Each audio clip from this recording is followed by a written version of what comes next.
Hey guys, in this video, I'm going to show you how to fix TuneIn app not working on Roku. So first of all, you need to make sure you're running the latest version of the app. Press the home button on your Roku remote, and then head over to the TuneIn app right over here. Once the app is highlighted, press the star button on your Roku remote to open the options menu. Now it's loading the channel information, and then eventually it will pop up with a menu that gives you some options. We're gonna go up and click where it says check for updates to make sure you're running the latest version of the app. Once it's updated, check if it fixes the issue. But if you still encounter this issue, then you need to hard restart your Roku device. So the first step is to turn off your Roku device using the remote. Then unplug the power cable from the power outlet. Wait for 3 to 5 minutes, and then plug the power cable back in and turn it back on.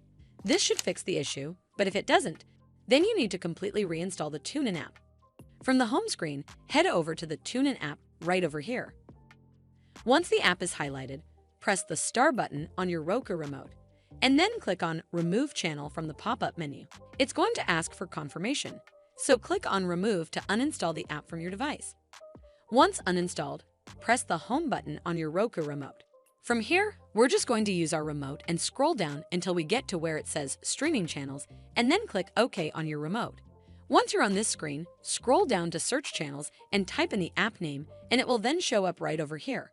Scroll over to the right, and then click OK on your remote. Then we're going to click OK on where it says Add Channel to install it back on your device. Well, that's how you fix TuneIn app not working on Roku. I hope you found this video helpful, and if you did, make sure you give it a thumbs up to see more videos like this, and don't forget to hit that subscribe button. We'll see you in the next one.